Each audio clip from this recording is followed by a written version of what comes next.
ಕಾಂಗ್ರೆಸ್ನಲ್ಲಿ ಗಾಂಧಿ ತತ್ವಗಳು ಉಳಿದಿದೆಯಾ? ನಾನು ನಿಮ್ಮನ್ನೇ ಕೇಳ್ತೀನಿ. ಇಲ್ಲ, ಅವರು ಹೇಳ್ತಾರೆ ರಾಮ ಅನ್ನವ ನಮ್ಮ ಎದೆಯಲ್ಲಿದ್ದಾನೆ, ಬಿಜೆಪಿ ಅವರು ಬಾಯಲ್ಲಿದ್ದಾನೆ. ಯಾರಿಗೆ ಅಲ್ಲಿದ್ದಾರೆ ಅಂತೇಳಿ ಅವರವರಿಗೆ ಗೊತ್ತು. ಗಾಂಧೀಜಿಯವರು ಹೇಳಿದ್ರು, ಸ್ವತಂತ್ರ ಬಂದ ನಂತರ ಕಾಂಗ್ರೆಸ್ ಅನ್ನೋದು ಹೋರಾಟಕ್ಕಾಗಿ ಮಾಡಿದ್ದ ಪಕ್ಷ. ಚುನಾವಣೆಗೆ ನೀವು ಯಾವುದೇ ಪಕ್ಷದ ಹೆಸರಿಟ್ಕೊಳ್ಳಿ, ಇದನ್ನು ಬರ್ಖಾಸ್ತು ಮಾಡಿಬಿಡಿ ಅಂದ್ರೆ ಮಾಡಿದ್ರ ನೀವು? ಗಾಂಧಿಯ ಕೊಲೆ ಆಗಿಲ್ಲ, ಆಮೇಲೆ ಆಯ್ತು. ಆದ್ರೆ ನೀವು ಅವರ ಮಾತನ್ನ ಕೊಲೆಯನ್ನ ಮೊದಲೇ ಮಾಡಿಬಿಟ್ರಲ್ಲ.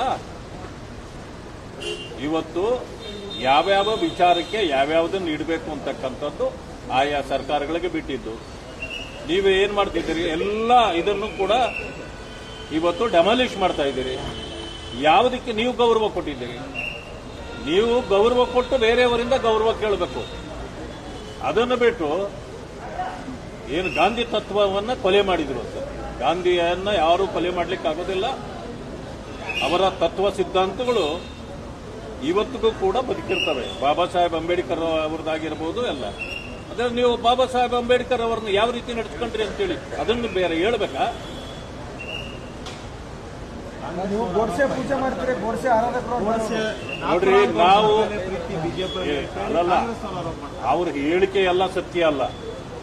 ನಾವು ಗೋಡ್ಸೆಯನ್ನ ಪೂಜೆ ಮಾಡೋದಿಲ್ಲ. ಎಲ್ಲಿ ಮಾಡಿದ್ದೀವಿ ನಾವು? ಎಲ್ಲಿ ಮಾಡಿಲ್ಲ. ಆದ್ರೆ ನಿಮ್ಮ ಆರೋಪಕ್ಕೆಲ್ಲ, ನಿಮ್ಮ ಆರೋಪಗಳೇ ಸತ್ಯ ಅಂತ ನಾವು ಒಪ್ಪಲಿಕ್ಕೆ ಸಾಧ್ಯ ಇದೆ. 20 ವರ್ಷ ನಾವು ಆಡಳಿತ ಮಾಡಿದ್ರು ಕೂಡ ಯಾವುದನ್ನ ಬದಲಾವಣೆ ಮಾಡಿರಲಿಲ್ಲ. ಆದ್ರೆ ಬಿಜೆಪಿಯವರು ಬದಲಾವಣೆ ಮಾಡಿ, ಹೆಸರು ಬದಲಾವಣೆ ಮಾಡಿರ್ತಾರೆ, ಕೆಲಸ ಬದಲಾವಣೆ ಅಲ್ಲ. ಅಲ್ಲಲ್ಲ, ಬೇಕಾದಷ್ಟು ಬದಲಾವಣೆಗಳು ಮಾಡಿದ್ದಾರೆ. ಆದ್ರೆ ಅವರು ಜನಪರವಾದ ನೀತಿ ಸಿದ್ಧಾಂತಗಳೇ ಅವರಲ್ಲಿಲ್ಲ. ಅವರು ಜನರನ್ನ ಕೆರಳಿಸಿ ಕೇವಲ ಮತ ಬ್ಯಾಂಕ್ ಮಾಡಿಕೊಂಡು ಓಲೈಕೆ ಮಾಡಿ ಬದುಕುವಂತವರು. ಅವರು ಇವತ್ತು ನಿದರ್ಶನಗಳನ್ನು ಕೊಡಬಹುದು ಅಂತಂದ್ರೆ ಎಷ್ಟೇ ಕೊಡಬಹುದು. ಸುಮ್ಮನೆ ಭಾಷಣದಲ್ಲಿ ಮಾಡೋದೇ ಬೇರೆ, ನಡೆಯಲ್ಲೇ ಬೇರೆ. ಅದನ್ನು ಇದರಲ್ಲೇ ಹೇಳ್ಬೋದಲ್ಲ. ಪರಿಶಿಷ್ಟ ಜಾತಿ ವರ್ಗಗಳಿಗೆ 42,000 ಕೋಟಿ ಇಟ್ಟಿದ್ದೀವಿ ಅಂತೇಳಿ ಇವತ್ತಿನವರೆಗೆ 1 ರೂಪಾಯಿನೂ ಅವರಿಗೆ ಸೇರಿದಂತೆ ಮಾಡಿರುವಂತದ್ದು ಇಲ್ಲಲ್ಲ. ನೀತಿಗಳು ಹೇಳೋದು ಬದಲಾವಣೆ ಮಾಡೋದು ಅವಶ್ಯಕತೆ ಇತ್ತ ಬಿಜೆಪಿ ಅಲ್ಲ. ಅದು ಅದರ ಸ್ಟ್ಯಾಂಡ್ ಏನು ಅಂತಂದ್ರೆ, ಜಿ ರಾಮ್ಜಿ ಅನ್ನೋದು ಏನು ಅನ್ನೋದನ್ನ ಅವ್ರನ್ನ ತಿಳ್ಕೊಳ್ಬೇಕು. ಈಗ ಒಂದು ಸಮಯ ಮನ್ರೇಗಾ ಅಂತಿತ್ತು. ಏನಾಗಿತ್ತು? ಸೇಮ್ ಕೆಲಸ ಸೇಮ್ ಇದೆಯಲ್ಲ, ಹೆಸರು ಬದಲಾವಣೆ ಆದ್ರೂ ನಿಮಗೇನಾಯ್ತು?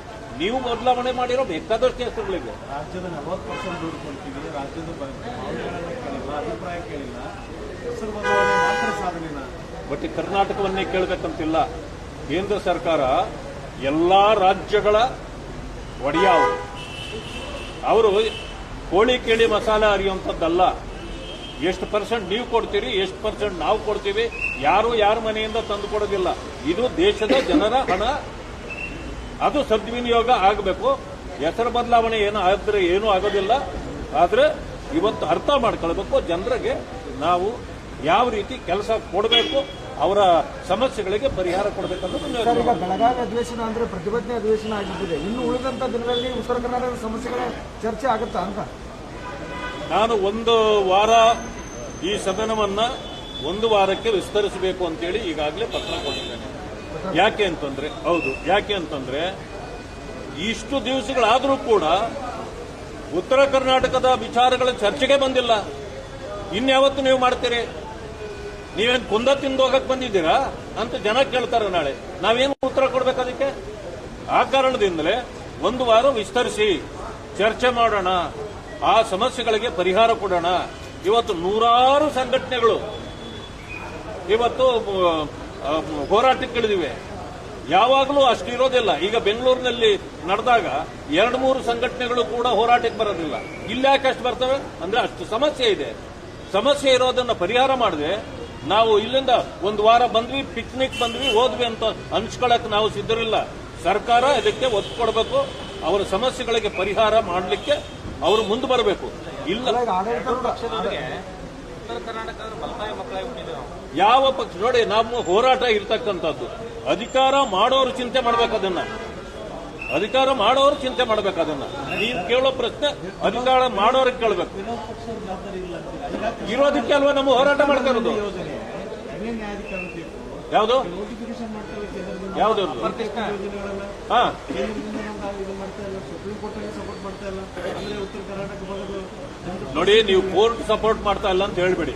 ಕೋರ್ಟಿನ ಮೇಲೆ ಯಾರು ಆಪಾದನೆ ಮಾಡಕ್ಕಾಗೋದಿಲ್ಲ. ನೋಡಿ, ಗೆಜೆಟ್ ನೋಟಿಫಿಕೇಶನ್ ಆಗಿದೆ. ಕೋರ್ಟ್ಗಳ ಅಡ್ಡ ಬಂದಾಗ ಗೌರವಿಸ್ತಕ್ಕಂಥ ಕೆಲಸವನ್ನ ಮಾಡಬೇಕು. ಎರಡನೇ ತೀರ್ಪು ಗೆಜೆಟ್ ಆಗಿಲ್ಲ. ಈಗ ಸರ್ವಪಕ್ಷ ನಿಯೋಗ ತಗೊಂಡು ಹೋಗಿ ಕೇಂದ್ರ ಸರ್ಕಾರ ಒತ್ತಾಯ ಮಾಡೋಕೆ ನಿಮಗೇನಾಗತ್ತೆ ಅಂದ್ರೆ ಆದ್ರೆ ನೀವು ಮುಖ್ಯಮಂತ್ರಿಗಳನ್ನ ಕೇಳ್ರಿ. ಅದು ಮುಖ್ಯಮಂತ್ರಿ ಅಷ್ಟೇ ಪಾತ್ರ. ಮುಖ್ಯಮಂತ್ರಿಗಳನ್ನ ಕೇಳ್ರಿ. ಅವರು ಬನ್ನಿ ಹೋಗೋಣ ಅಂತಂದಾಗ ಯಾರಾದ್ರೂ ವಿರೋಧಿಸಿದ್ರೆ ನೀವು ನಿಮ್ಮ ಪ್ರಶ್ನೆ ಸರಿ ಇದೆ, ನಾವ್ಯಾರು ವಿರೋಧಿಸೋದಿಲ್ಲ. ಈಗ ಒಳಗೂ ನೀವು ರಾಜಕಾರಣ ಕಾಂಗ್ರೆಸ್ ಬಿಜೆಪಿ ಇಬ್ರು ಕೂಡ ಮಾಡ್ತಾ ಇದ್ದಾರೆ. ನೋಡ್ರಿ, ರಾಜಕಾರಣವೇ ಇದೆಲ್ಲ. ಕಾಂಗ್ರೆಸ್ ಮಾಡೋದು ರಾಜಕಾರಣವೇ, ಬಿಜೆಪಿ ಮಾಡೋದು ರಾಜಕಾರಣವೇ. ಆದ್ರೆ ಜನರ ಸಮಸ್ಯೆಗಳಲ್ಲಿ ರಾಜಕಾರಣ ಮಾಡಬಾರ್ದು. ರಾಜಕಾರಣವೇ ಪಕ್ಷಗಳು ಮಾಡ್ತಾ ಇರೋದು. ಆಗ್ತಾ ಇದೆಯಲ್ಲ ಸರ್, ನೀವು ಮಾಡಬೇಕು. ಜನರ ಸಮಸ್ಯೆಗಳನ್ನ ಆಡಳಿತ ಪಕ್ಷ ಕೇಳಬೇಕು. ನಮಗೇನು ಅವಕಾಶ ಕೊಟ್ಟಿರೋದು ನೀವು? ನಾವು ಹೋರಾಟ ಮಾಡುವಂತ ಅವಕಾಶ ನಾವು ಮಾಡ್ತಾ ಇದ್ದೀವಿ. ಅದನ್ನ ಅರ್ಥ ಮಾಡ್ಕೊಳ್ಬೇಕು ಅವರು. ಇವಾಗ ಹೆಂಗಾಗ್ಬಿಟ್ಟಿದೆ ಅಂದ್ರೆ ಒಂದು ಕಡೆ ಕೇಂದ್ರ ಸರ್ಕಾರ ಬಿಜೆಪಿ ನಿಮ್ದಿರತ್ತ, ಕಾಂಗ್ರೆಸ್ ಇಲ್ಲದತ್ತ. ನೀವು ಅವ್ರ ಮೇಲೆ ಅವ್ರು ನಿಮ್ಮ ಮೇಲೆ. ನಾವೇನ್ ಮಾಡೋದಿಲ್ಲ. ಉತ್ತರ ನೋಡಿ, ಕರ್ನಾಟಕದವ್ರು. ಕೇಂದ್ರ ಸರ್ಕಾರದ ಪಾತ್ರ ಎಷ್ಟಿರುತ್ತೋ ಅಷ್ಟೇ ಇರುತ್ತೆ. ರಾಜ್ಯ ಸರ್ಕಾರದ ಪಾತ್ರವೇ ಮುಖ್ಯ ನಮ್ಮ ರಾಜ್ಯಕ್ಕೆ. ಆದ್ರಿಂದ ವಿರೋಧ ಪಕ್ಷವಾಗಿ ನಾವು ರಾಜ್ಯದ ಸಮಸ್ಯೆಗಳಿಗೆ ಪರಿಹಾರ ಕೊಡ್ತಕ್ಕಂಥ ಸಂದರ್ಭದಲ್ಲಿ ನಾವು ಕೂಡ ಕೋಆಪರೇಟ್ ಮಾಡಬೇಕು. ಆ ಕಾರಣದಿಂದ ನಾವು ಸಿದ್ಧರಿದ್ದೇವೆ. ಅದನ್ನು ಮಾಡಲಿ. ನಾವು ಹೇಳಿದ್ದನ್ನು ಯಾವುದನ್ನು ಕೇಳಲಾರ್ದೇ ಇದ್ರೆ ನಾವೇನ್ ಮಾಡ್ಲಿಕ್ಕೆ